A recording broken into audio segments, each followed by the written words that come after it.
Você acompanha a partir de hoje o programa Para Quem Tem Fé. Jesus Cristo, principal fonte de conduta e moral para milhões de pessoas em todo o mundo, em nenhum momento ensinou religião alguma. A religião foi criada pelos homens. A proposta do programa é apresentar a ligação de diversas pessoas com o Criador maior, seja ele classificado como Deus, Buda, Alá, Jeová. Afinal de contas, existe religião certa? Ou o certo é fazer o bem sempre e estabelecer uma conexão com o nosso Criador? Acompanhe no programa de hoje um pouco mais sobre o islamismo e os pontos em comum que existe com o espiritismo. Hoje no Brasil, mais de 1,5 milhão de pessoas são muçulmanas e encontramos mais de 50 mesquitas e mais de 80 centros de Islã. O Islã é considerado um sistema de vida completo que Deus ou Alá revelou, sendo praticado pelos profetas e mensageiros enviados à humanidade.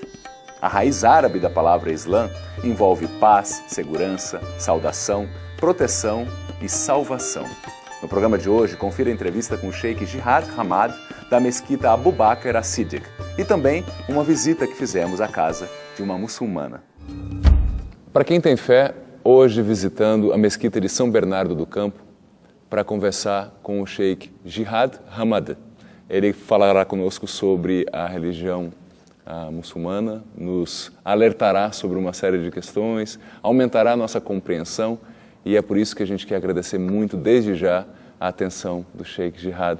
Muito obrigado por nos receber aqui na mesquita, Sheikh, que tenhamos uma excelente conversa. Se Deus quiser, sejam bem-vindos. Os telespectadores também sejam bem-vindos. Eu gostaria até de lembrar que a mesquita professa o lema em nome de Deus clemente e misericordioso. Que é o mesmo Deus dos cristãos, dos judeus, o nosso Criador único, Criador. Por isso que a religião islâmica ela é monoteísta. Ela tem as mesmas bases de adoração de um Deus único, o único Criador, que criou os céus e a terra, que criou o paraíso, criou o inferno, criou os anjos, criou o ser humano e que acreditamos ser a fonte das 3 religiões. Por isso que a gente não diz que tem 3 religiões, tem uma religião. A religião de Deus e que tem etapas, judaica, cristã e islâmica. É diferente ser um muçulmano no Brasil do que ser em um país árabe, por exemplo?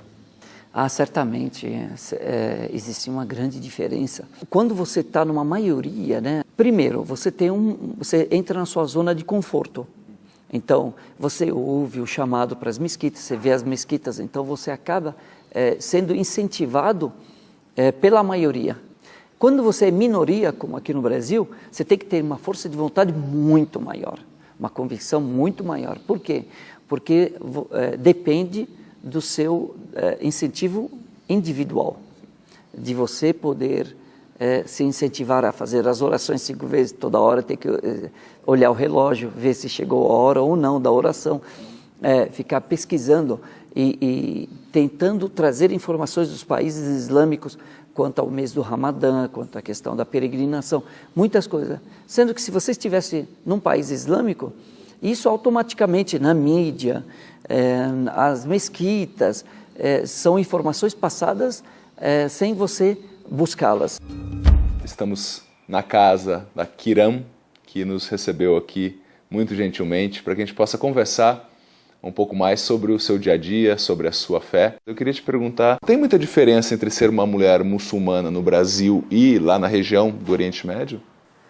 Para mim, não.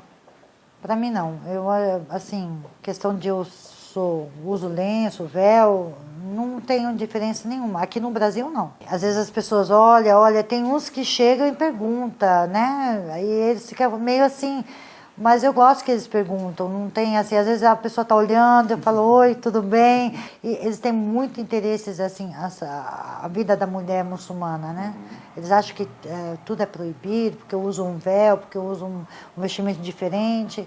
Fala, não, a gente, na rua a gente veste isso, mas em casa, meu marido, meus filhos, a gente usa a roupa normal, não preciso ficar assim 24 horas.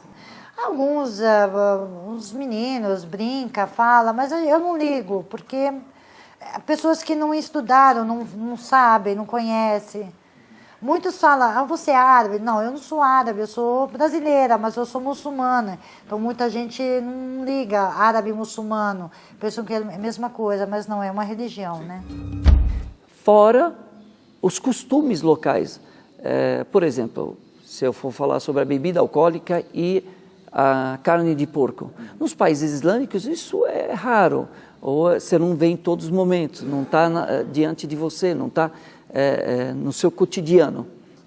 Inclusive tem um impedimento legal também, não é? Sim, em alguns países tem um impedimento legal. Agora, num país como o Brasil, onde os muçulmanos são minoria, a sua fé sempre está em teste, a sua convicção sempre está em teste. Então há de se ter, além da fé, uma persistência em alimentar.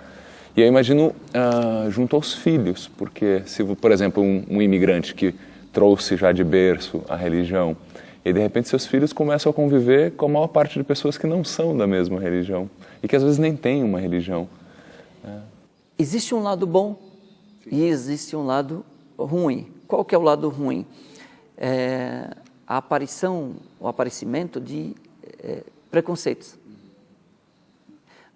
O lado bom, a pluralidade, de um conhecer o outro, um conhecer a cultura do outro. É muito bom, porque você vai adquirindo, fora da escola, na prática, costumes, informações, conhecimento que você dificilmente adquiriria numa sociedade de maioria islâmica, por exemplo. Ou fechado numa bolha qualquer. Exatamente. Aqui no Brasil, uma das questões que me chama bastante a atenção é que o preconceito que acontece aqui no Brasil, ele não é histórico, como é o caso da Europa.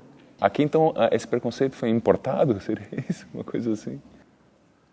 Às vezes vem por uma parte da mídia, quando acontece qualquer fato externo, é refletido aqui no Brasil e as pessoas compram, mas ele nasce não por uma questão histórica, mas por uma questão de desconhecimento. Então, eu não conheço, eu automaticamente discrimino. Todos os profetas morreram, menos Jesus. Para nós, ele não morreu na cruz.